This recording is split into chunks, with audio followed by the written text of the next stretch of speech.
Hello everyone, today we're starting a large 3-part selection because there are simply too many strong and exciting upcoming games. This is part 1 where I've gathered the most anticipated titles with powerful atmosphere, impressive style, and huge potential. Let's take a look at what the near future of gaming holds for us.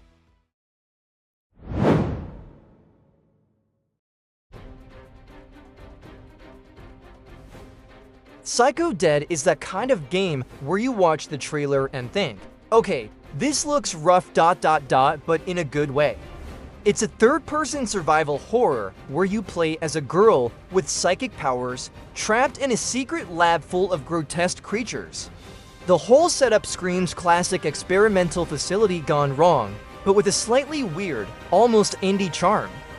Visually, it's not on the same level as AAA Giants, but the lighting, monsters, and atmosphere already feel intense and uncomfortable, which is exactly what you want from this kind of horror. I like that they're leaning into psychic abilities, not just guns and screaming. The idea of using your mind as much as your weapons can really freshen up the gameplay if they pull it off. At the same time, you can feel the risk, small studio, ambitious idea, lots of ways to mess it up. Some early gameplay looks a bit stiff, and enemy animations aren't always as fluid as they should be. But there's something raw and honest here. It doesn't look fake or overproduced. It feels more like a horror passion project than a safe corporate release. If the story delivers and they polish the combat and movement, it could be one of those surprise hits people talk about for years. If not, well, it'll still be a fun, messy nightmare to experience at least once. Right now, Psycho Dead sits at the bottom of this list not because it's bad, but because it's the biggest gamble. And sometimes, gambles are the ones that end up shocking everyone.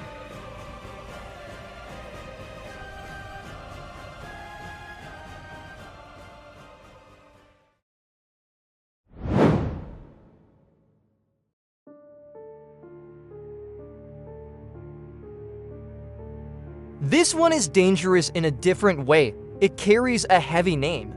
Anything with Clive Barker and Hellraiser in the title instantly raises expectations through the roof. So far, the game is being teased as a dark, brutal adaptation that leans into cosmic horror, body horror, and psychological torment.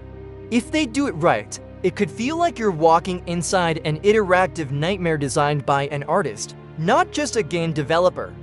The potential atmosphere here is insane: chains, rituals, strange geometry, and that painful elegance Hellraiser is known for.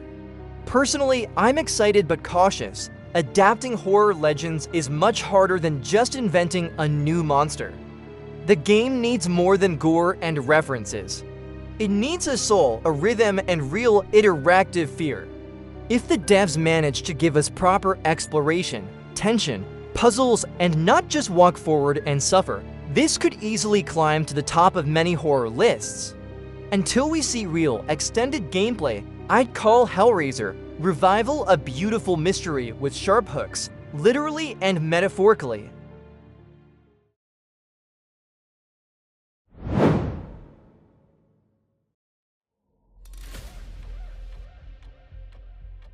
Beneath is the one game on this list that basically says, you're scared of the ocean? Good, let's go deeper. It's a Lovecraft-inspired first-person survival horror where you play as diver Noah Quinn, trapped in an underwater nightmare filled with creatures that really shouldn't exist.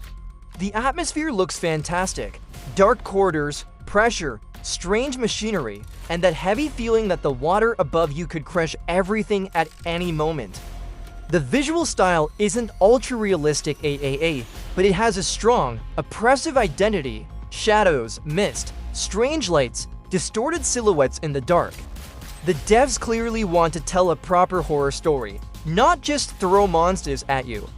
On the downside, some early impressions mention that it can be pretty punishing and occasionally clunky, especially if you expect smooth, modern shooter controls. But honestly, that roughness almost fits the old-school survival horror vibe. Beneath feels like a game that doesn't want to be liked by everyone. just deeply loved by the ones who enjoy its style of suffering. If you like claustrophobic, slow-burn tension more than fast action, this one absolutely deserves a place on your radar.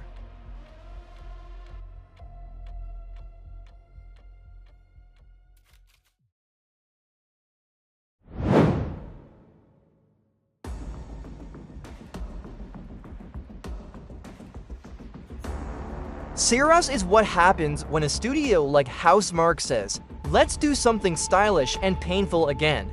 It's an action game set on a lost off-world colony under a permanent eclipse, which already sounds like a mood. You play as Arjun Devraj, a Soltari enforcer, trying to figure out what went wrong on this planet and, optionally, not die 1,000 times in the process. The game mixes bullet hell chaos, roguelike structure, and a strong sci-fi atmosphere. Think Returnal, but with its own identity and story focus. What I like is that Saros doesn't try to be just another horror game. It aims for something in between, oppressive, mysterious, but also very dynamic and mechanical. Every death supposedly changes the world and lets you invest permanently into new weapons and upgrades, so failure feels like progress, not punishment. Visually, it looks sharp, alien landscapes, moody lighting, and that cold sci-fi sadness you feel when you realize you're very far from home. If Housemarque nails the enemy variety and pacing, this could become one of those games you keep saying one more run to at 3 a.m. The risk here is repetition. Roguelike systems can be amazing or painfully grindy, depending on balance. But with this studio's track record, Saros feels like a solid bet, ambitious, intense, and heavy on atmosphere. It's not just scary, it's demanding. And that's what makes it stand out among a ton of cheap jump-scare horror titles.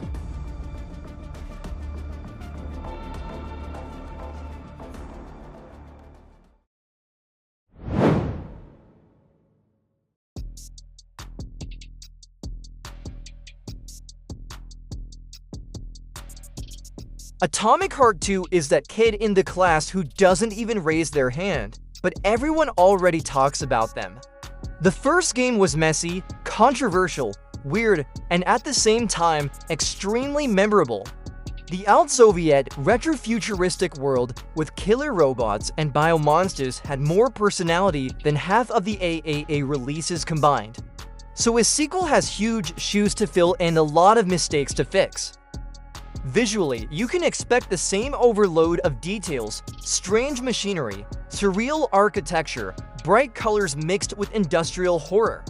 If they improve the writing and pacing, Atomic Heart 2 could turn into an actual classic, not just a guilty pleasure.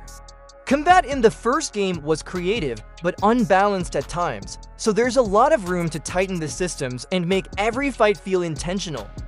What makes this sequel exciting is how unpredictable it is. You know it won't be boring. The question is, will it be brilliant or just loud? For now, I'm cautiously optimistic. It's one of those projects where ambition is both its biggest strength and its biggest risk. But in a world of safe sequels, I'd rather have something wild that doesn't always play nice. And Atomic Heart 2 looks like exactly that kind of trouble.